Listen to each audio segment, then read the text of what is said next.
আমাদের আজকে আলোচনার বিষয় হচ্ছে পরবর্তী মুঘল বা ল্যাটার মুঘলস, মানে ঔরঙ্গজেব পরবর্তী মুঘলস। তো প্রথম সিংহাসনে বসেছিলেন ঔরঙ্গজেবের পরে বাহাদুর শাহ। 1707 থেকে 1712 তিনি রাজত্ব করেন। 1707 ঔরঙ্গজেব মারা গিয়েছিলেন। তো তিনি শাহ-ই বেখাবার নামে পরিচিত ছিলেন। তিনি মারাঠাদের স্বদেশমুখী আদায়ের অনুমতি দিয়েছিলেন। আর তিনি গুরু গোবিন্দ সিং এর সাথে সন্ধি বা শান্তি স্থাপন করেছিলেন। তো এগুলোই এনার ইম্পর্টেন্ট অ্যাক্টিভিটিস এর মধ্যে। তারপরে বলেছেন জাহানদার শাহ।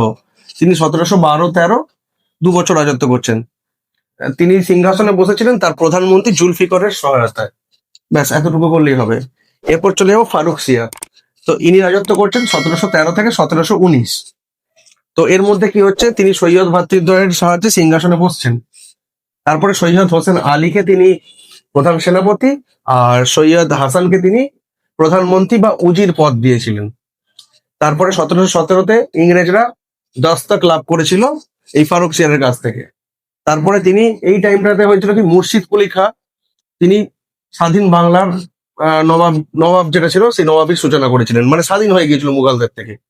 তো এরপর 1719 খ্রিস্টাব্দে সৈয়দ ভ্রাতৃদ্বয় উনাকে হত্যা করে।